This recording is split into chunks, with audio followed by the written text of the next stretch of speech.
अनंत अनंत सिद्ध परमेश्वर भगवान की जय बोले 1008 शांतिनाथ भगवान की जय बोले परम पूज्य आचार्य भगवान अमृतगति स्वामी की जय बोले परम पूज्य आचार्य भगवान विमल सागर जी महाराज की जय बोले परम पूज्य आचार्य भगवान विशुद्ध सागर जी महाराज की जैन धर्म की जय परम पूज्य निष्ठान अनुपम सागर जी महाराज की संघ की नमोस्तु शासन नमोस्तु शासन नमोस्तु शासन।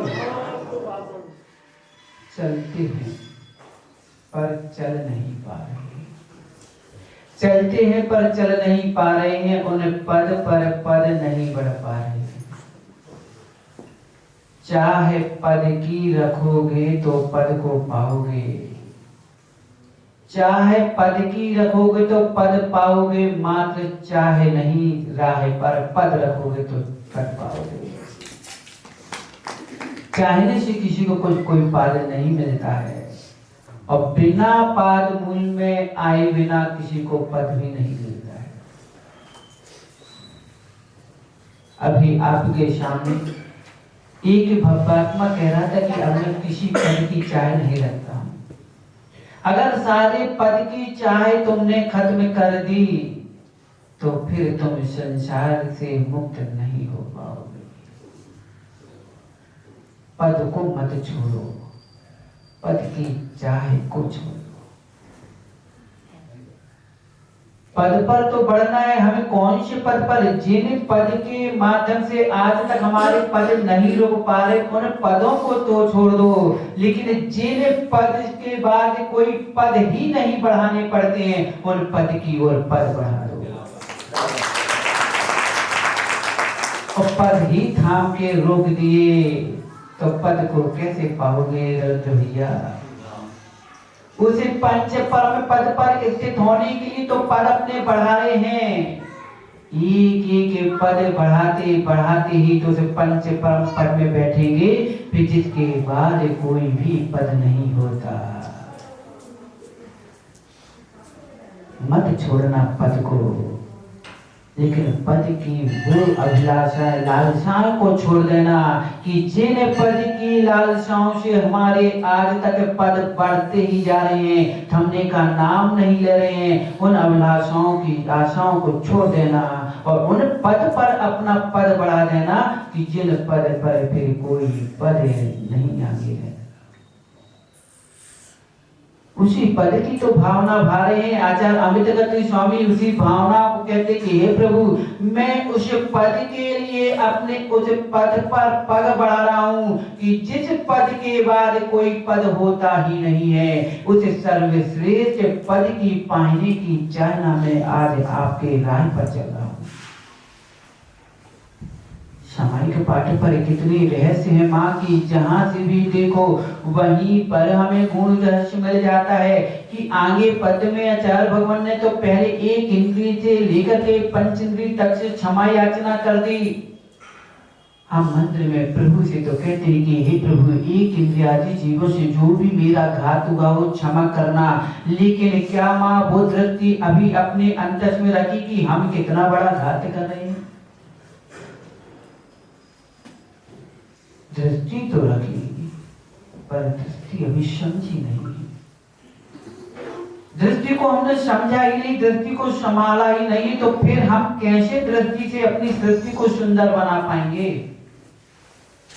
एक इंद्रिय से तो क्षमा याचना कर रहे हैं कि एक इंद्रिय जीव इसकी जो घात हुए, 2 इंद्रिय, 3 इंद्रिय, 4 इंद्रिय, पंच इंद्रिय जीवों का जो घात हुआ क्षमा करना, लेकिन वो क्रियाएं हम बंद नहीं कर पा रहे हैं। रविंद्र भैया, इतने गुण रहस्य को आचार्य भगवान ने यहाँ कहा है कि अगर आप घर में चक्की का व्यापार कर रहे हो, ईंट भट्टों का व्यापार कर रहे हो, वाहन का व्यापार कर रहे हो, वाहन चला रहे हो, माँ एक वाहन खरीद करके तुमने घर की जीविका चलाने का तो साधन जुटा लिया, लेकिन जब वो वाहन जिस मार्ग में चलते, कितने मार्ग में कितने जीव एक पल में, एक चक्के के पहिए के नीचे असंख्यात जीव एक क्षण में नष्ट हो जाते हैं। तुमने एक घर की जीविका चलाने के लिए कितने जीवों का जीवन छीन लिया। कितने जीवों का घात कि हम अपना व्यापार के माध्यम से कितने जीवों का वो करते रहते हैं। बताइए, ये पुण्य के उदय से जो तुम्हें आज वैभव मिल रहा है, वह पुण्य कब तक चलेगा?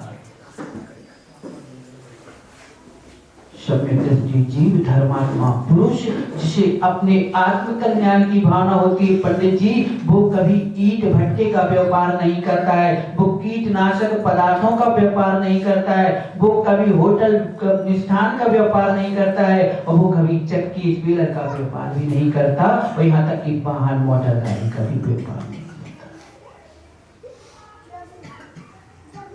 आप लोग को सुनने में लग रहा हो कि महाराज आप बोलकर और सारा व्यापार बंद करा दो क्या? अरे ये व्यापार संसार का तुम्हारा अनादि से चलता आ रहा है, इससे व्यापार की चिंता नहीं। हम उस व्यापार को बंद कराना चाहते कि तुम्हारा जो जन्म मरण का जो आना जाना है, इससे मुक्त कराने का हम मार्ग बता रहे हैं।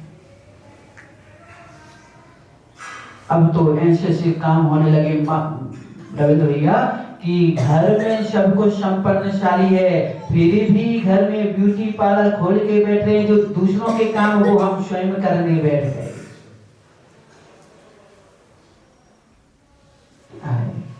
क्या कर रहे हैं हम?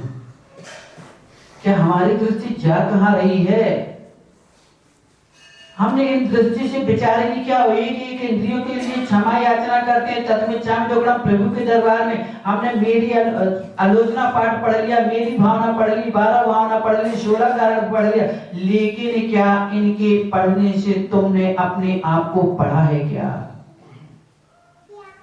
पृष्ठ के लिखे एक एक अक्षर को तो पढ़ के आ गए, पृष्ठ के पृष्ठ हमने पलटा दिए, लेकिन उन पृष्ठों में जो हमारा समय पलट रहा है, जो हमारी मति पलट रही है, क्या उस पर दृष्टिपात किया कि नहीं किया? कसाई के वशीभूत होकर के हमने क्या क्या नहीं किया, क्या क्या नहीं किया और क्या क्या नहीं कर रहे। जब तक ये कसाई हैं, तब तक तुम्हारी दृष्टि निर्मल होने वाली ही नहीं है। दोष वस्तु पे नहीं है रविंद्र भैया, पिछले बार भी बोला था कि दोष वस्तु पे नहीं, दोष व्यक्ति में नहीं, दोष तो हमारी मात्र दृष्टि में। व्यक्ति एक होता है, लेकिन कोई उसे अपने दामाद के रूप में देख रहा है, कोई बेटे के रूप में देख रहा है, कोई मामा के रूप में देख रहा है, कोई पति के रूप में देख रहा है, कोई किसी के रूप में देख रहा है। लेकिन क्या व्यक्ति इतने सारे हैं क्या? नहीं, व्यक्ति इतने सारे नहीं। व्यक्ति तो एक होता है, लेकिन जिसकी जैसी दृष्टि होती हो, जैसी जिसकी दृष्टि से निहारा, वह उसको उस दृष्टि से देखता है।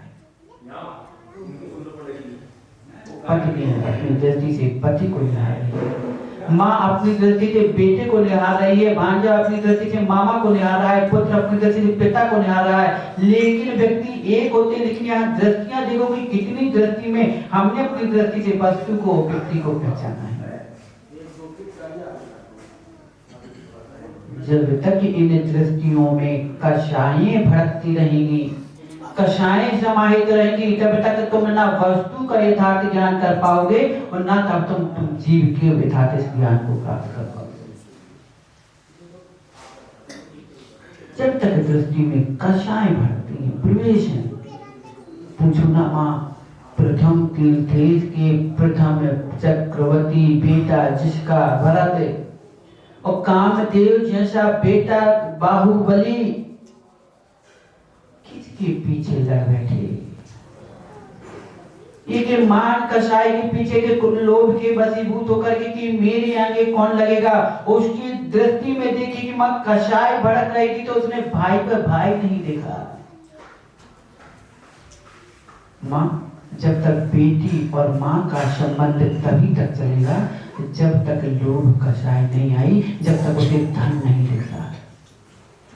बेटा पिता का संबंध तभी तक अच्छे से चलेगा, तभी तक उसका बढ़ता रहेगा जब तक उसकी आंखों में श्री नहीं झलकी। और जिस दिन श्री धनेंगे दिखने लग गया, उस दिन ना मां दिखती है ना पिता दिखता है।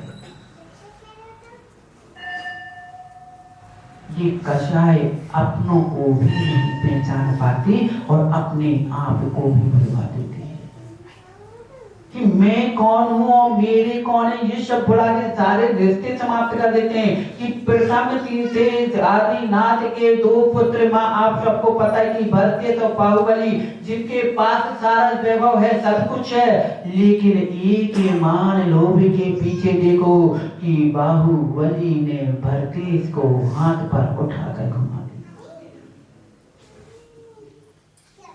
ये कैसी कसाई है कि भाई को भाई ने घुमा दिया और भाई से भी देखो एक नहीं, 2 नहीं, 3 युद्ध में पराजित करा दिया। जल युद्ध, मल युद्ध और दृष्टि युद्ध में भी हरा कर दे दिया। फिर पूछो से भरत शेष की, हे चक्रेश, तुम्हारे पास सब कुछ वैभव था, फिर भी तुम्हारी दृष्टि श्री में थी, तुम्हारी दृष्टि मान पे थी, तो तुमने अपना चक्र पर दृष्टि डाल दी। तुमने अपनी दृष्टि चक्र में डाल दी, तुमने अपना चक्र चलाना प्रारंभ कर दिया, लेकिन चक्र ने अपनी महिमा नहीं तोड़ी, अपनी गरिमा नहीं तोड़ी, अपना सीमा नहीं तोड़ी। लेकिन हे चक्र, तुमने तो अपनी सारी सीमाएं ही तोड़ दी। कैसा कषाय था, कैसी दृष्टि थी, कैसा विचार था। जब तक दृष्टि पर में थी तब तक अक्षौ को भूल बैठे, और जैसे ही कामदेव बाहुबली को भान हो गया कि मैंने ये क्या कर दिया, मैंने ये क्या कर दिया, कि जो मेरी कभी संपत्ति हुई नहीं है, किसी की ही नहीं हुई है। कितने एक से एक खंडापति पे जन्म ले चुके हैं, कितने बार जन्म मरण कर चुके हैं, यह पृथ्वी किसी की हुई ही नहीं है, तो मैं किसके लिए लग रहा हूँ? कौन छोटा कौन बड़ा?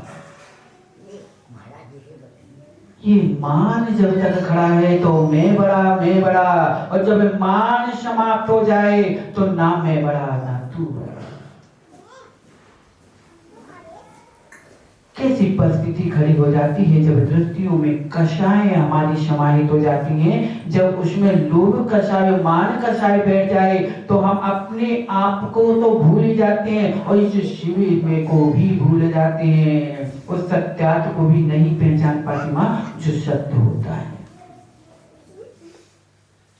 लेकिन यहाँ पर आचार्य भगवान कह रहे हैं कि एक इंद्रियादि से जीवों से जो मैंने प्रार्थना की हो, हे प्रभु मैं उन जीवों के, अब वो जीवित तो यहाँ नहीं लेकिन फिर भी आपके पागुल में उन दोषों का आलोचना करता हूँ। लेकिन मेरी आलोचना से क्या है, जब तक अंदर में विशुद्धि नहीं बढ़ेगी तो माँ ऊपरी आलोचना पाठ करने से कुछ नहीं होगा। अंतर में भी तो आत्मग्लानि होनी चाहिए, अंतर में भी तो बदलने के भाव होना चाहिए, तब आपकी आलोचना से होगी। और जब तक हंसते हुए बोलते जा रहे हैं कि हमसे तो ऐसा दोष हो गया, अरे मुस्कुरा के कह रहे हो इसका मतलब है कि तुम्हारे शब्दों में आलोचना करते हैं, लेकिन तुम्हारे आलोचन में अभी आलोचना कहाँ आई है। जब अंतस में ग्लानि होती है, जैसे देख रही थी कि अभी रविंद्र भैया ने मुनि श्री के प्रवचन सुनी, आंखों से झलक गए वो शब्द भी निकल गए कि प्रभु मैं कोई पद की चाह नहीं रखता हूँ। ये होगी जब आलोचना अंतस में मां समा जाती तो आंखों के लोचन से भी ये उनकी आलोचना की धारा बह जाती है। तो अंतस में ग्लानि होती, मां किसी से शब्द कह पाओ या ना कह पाओ, आंखें बह जाती है, नम हो जाती है। दिल में तुम्हारी कौन सी भावना रखी है, कितना भी इस दिल में अपने दर्द को छुपाने का पुरुषार्थ कर लेना, लेकिन ये आंखें तुम्हारी जरूर बोल देती हैं कि तुम दुख में से भरे हो, पश्चाताप में भरे हो, कि हर्ष विनोद से भरे हो, तुम कैसे हो, तुम्हारी आंखें सब भूल जाती हैं। जब तक मान लोचन खुली है तब तक आलोचना कर लो। अगर ये लोचन बंद हो गए तो फिर आलोचना कहां कर पाओगे। पंडित जी जब तक ये लोचन खुले तब तक आलोचना कर लो। ये दृष्टि में उनका तुम एक बार अवलोकन कर लो कि कौन कौन से दोष हम कर चुके हैं। इनके भले ही दुनिया जानती हो ना जानती हो, लेकिन दोष तो कभी छिपा ही नहीं है। स्वयं से और स्वयंभू से। भले ही लोग में पाप का दोष विख्यात हो चुका हो, भेद खुल चुका हो, लेकिन फिर भी अपने आप के अपने स्वयं से और अपने स्वयंभू से अपनी आलोचना कर लेना। भले ही तुम्हारे लोक में तुम्हारी ख्याति खत्म हो गई, लेकिन अपनी आत्मा को आलोचना करके पवित्र कर लेना।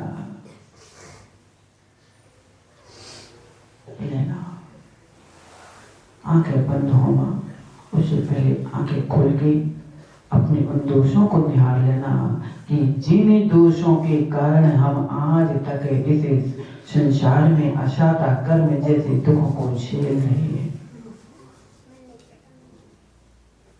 हमारी क्रियाओं में कहीं ऐसे दोष तो नहीं, कहीं ये मान, कहीं लोभ, ये ताज्जुब कसाएं हैं, कहीं संज्ञाओं की पूर्ति के पीछे हम उसको तो नहीं भूल रहे हैं। जो सत्य है उसे तो नहीं छिपाने का पुरुषार्थ कर रहे हैं, उसे दबाने का काम तो नहीं कर रहे हैं। आज अंधेरे काका में आज आचार्य भगवान 19 शब्दों को कह रहे हैं।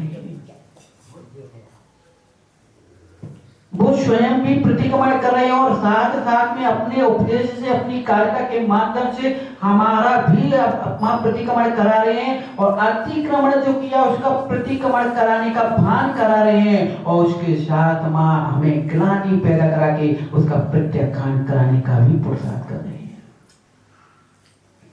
कितने रूप धर लिए, कौन कौन से रूप धरे। मां धर्मात्मा का भेष भी धर लिया, हमने बड़े बड़े व्रत धारण कर लिए, बड़े बड़े उपवास कर लिए, लेकिन उपवास में भी हमने इतने ऐसे कर्म किए कि जीवों को पे दया नहीं की, नहीं कर पाए। जीवों पर भी दया करना नहीं कर पाए। भेष धर्मात्मा का बना रहा, लेकिन क्रियाएं धर्मात्मा की नहीं कर पाए। किसके वशीभूत? कसायों के वशीभूत।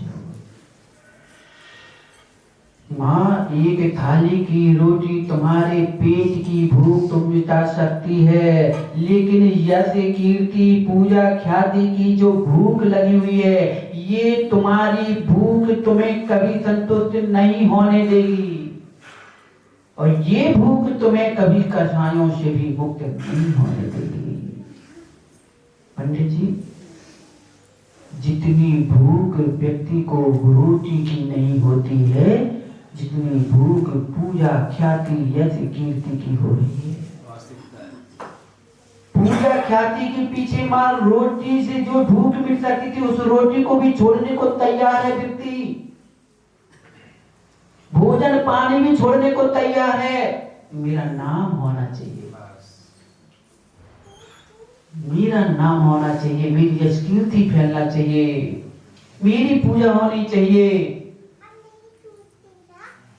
ऐसी भूख कौन सी भूख मां, जिसे भूख को भी समझना है। मात्र प्रभु के चरणों में क्षुधा रोग विनाश नैवेद्यम ने पामती स्वा। ये रोटी वाली भूख की क्षुधा को शांत करने के लिए प्रार्थना नहीं करते हैं। विश्व में जितनी भी भूखें हैं, नाम की, ख्याति की, यश की, कीर्ति की, पूजा की, इन सारी भूखों को शमन करने के लिए भावना रखना।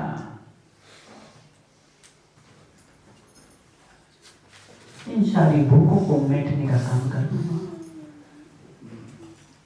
यहाँ आचार्य भगवान आज कहती है आगे कार्यक्रम में मां कि विमुक्ति मार्ग प्रतिकूल वर्तिना माया कषायाच वशेन धुर्या चारित्र शुद्धिर्यधिकारी लोपनम तदा तु मिथ्या मम घोषकृतं प्रभु। मोक्ष मार्ग के प्रतिकूल आचरण करने वाले मैंने जैसे दुर्बुद्धि ने मोक्ष मार्ग पर बड़े धर्म प्रभावना के लिए बड़े धर्म के मार्ग में धर्मात्मा के पद पर आकर के भी हमने इस दुर्बुद्धि ने, इस जड़ बुद्धि ने, इस मायावी ने, इस लोभी ने अगर किसी प्रकार के कषायों के वशीभूत होकर के और इंद्रियों के वशीभूत होकर के अगर अपने चारित्र की शुद्धि का नाश करके और अपना नाम संस्कृति के चक्कर में दुष्ट कार्य किए हो तो हे प्रभु वो सब मिथ्या हो। क्या नहीं करते? चुनरिया प्रभु के नाम की ओर लेते हैं, नजरिया दुष्ट पापियों की लगती है। ऐसा ही हो रहा है कि हमें धर्मात्मा के रूप में पूजना चाहते हैं, नाम या कीर्तन वाले कैसा भी हो, मुझे बहुत धनवान बनना है। बन गए पंडित जी से कहा कि पंडित जी आज हमारे यहाँ का विधान करा देना। पंडित जी ने कहा ठीक है, कितना दोगे, कितना दोगे? उन्होंने कहा कि पंडित जी जो होगा हम आपको दे देंगे। और पता चला कि अगले गांव से एक लिफाफा आया कि पंडित जी आपके मुखमोली बोल दिया जाएगा, आप 10,000 हमारे यहाँ से लिफाफा मिलेगा। अब पंडित जी ने देखा कि गांव में तो 5,000 मिलेंगे, वहां 10,000 मिल रहा है। गांव वालों से बोल दिया कि भैया हमें अभी टाइम नहीं है। क्या किया?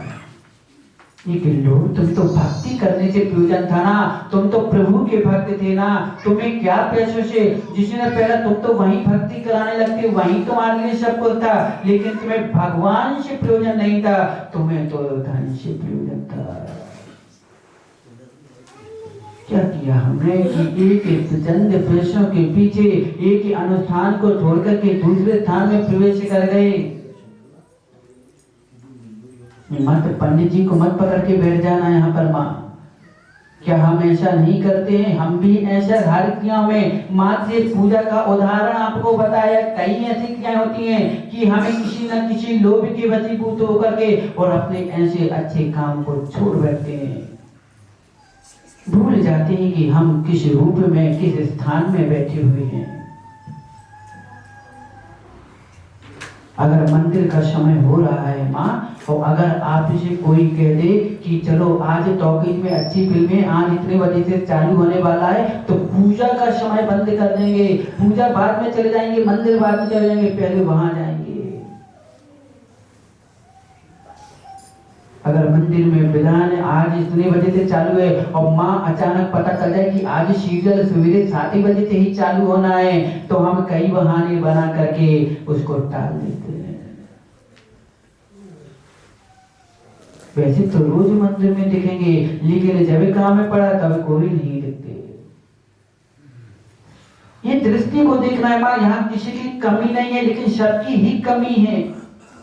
अपने अपनी कमियों में कि यही तो हम प्रभु से कह रहे कि हे प्रभु, मैंने अगर ऐसे मार्ग में धर्मात्मा होने के पर भी अपने चारित्र की शुद्धि का विशुद्धि का ह्रास किया हो, वो ऐसे कृतकार किए हो, वो सब सारे मिथ्या हो। एक किसके वशीभूत होकर के एक इंद्रिय से तो क्षमा मांगते हैं, लेकिन घर में हम श्वान के बच्चों को पाल रहे हैं, बिल्ली के बच्चों को पाल रहे हैं। आपने अच्छा की महाराज, हम तो अच्छा ही तो कर रहे हैं। एक श्वान के बच्चे को जो मांसाहारी जी उसका मांस नहीं खाएगा, कम से कम हमारे यहाँ दूध रोटी खाएगा, शुद्ध स्थान में पलेगा, एक उसका हमारे साथ संरक्षण कर रहे हैं। लेकिन माँ, क्या तुमने उसकी स्वतंत्रता का हनन नहीं किया? क्या तुमने उसको उसकी जाति से अलग नहीं किया? क्या तुमने उसकी माँ की ममता से अलग नहीं किया? तो क्या ये कर्म तुम्हारे शुभ थे कि अशुभ थे? अगर तुमने किसी बच्चे को जन्म दिया हो, तुम्हारे बच्चे को कोई त्रियंच ले जा करके अपने स्थान पर ले जाए, तो तुम्हें कैसा दुख होता है कि मेरा बच्चा, अगर भलाई पड़ोसी क्या होता तो चिंता तो दिखता, कम से कम सामने तो दिखता, लेकिन वह बच्चा तो जानवरों के बीच चला गया, पता नहीं बचेगा कि क्या होगा। कितने विकल्प होते हैं, ऐसी उनकी अंतस में भी तो विकल्प होते हैं। कभी सोचा ही नहीं, हमने काम तो अच्छा लोगों की दृष्टि में दिखाना चाहा, लेकिन काम में फल कौन सा मिल रहा है? पूछो न मांगा सीता से कि हे सीते, तुम्हें अपने पति राम से वियोग बार बार क्यों मिल रहा था, क्यों इतनी दूरियां बढ़ती जा रही थी? तब सीता भी कह देगी, माँ ये भूल हमारी थी कि हमने कबूतर कबूतरी के जोड़े को अलग किया था, तो उसका फल ये मिला कि हम अपने पति राम से दूर हो गए। हे सीते, तुमने ऐसा कौन सा कर्म कर दिया कि तू निर्दोष होते हुए भी दोष का तुम्हें आवरण ढांकना पड़ा, उसका पहनना पड़ा? तब भी सीता कह देगी कि मैंने एक मुनिराज और आरिका को चर्चा करते देखकर उसका अपवाद किया था, तो उसका दोष का फल हमें मिला कि हमारे निर्दोष होते हुए हमें दोषी बनना पड़ा। क्या ये माँ कहानी मात्र पुराणों में ही पढ़ के बह छोड़ोगी क्या? क्या ये कथाओं तक ही आप बातों को रखे रहोगे कि क्या मात्र उदाहरण सुनते सुनते ही उनके लिए कहते रहोगे कि सीता ने ऐसा किया, अंजना ने ये किया, कि एक घड़ी के लिए मूर्ति क्या छुपाई तो उसे 12 घड़ी कितने भैया अपने पति से दूर रहना पड़ा?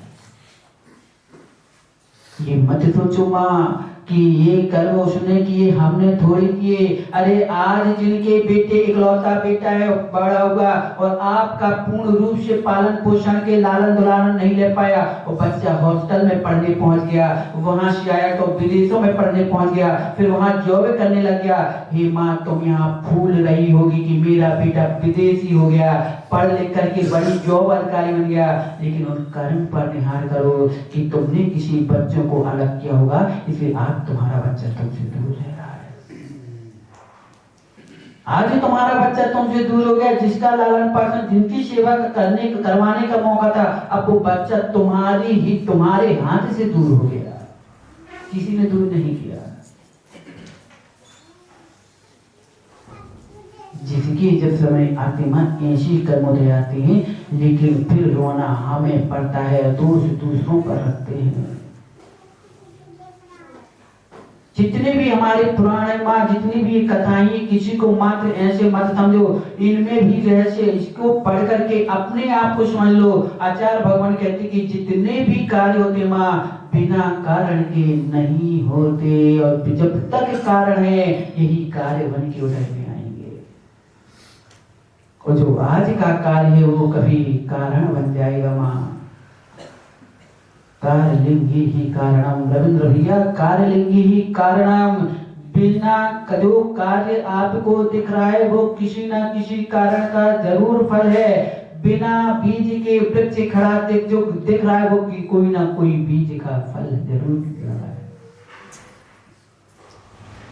रविंद्र भैया, अगर कभी कदाचित तो तुम्हारा बेटा तुमसे नाराज होकर तुम्हें घर से बाहर निकाले ना, तो तुम बड़े प्रेम से खिन्न मत करना, बड़े प्रसन्न चित्त से पहले उसके पैर छूना और कहना कि बेटा तूने अच्छा किया कि ये आंखें तुम्हारे मोह की वशीभूत होकर के बंद थी, आज आंखें खोल दी। चलो कम से कम तुमने आज ऐसा किया, कम से कम हमें आगे बढ़ने का रास्ता तो दिख गया।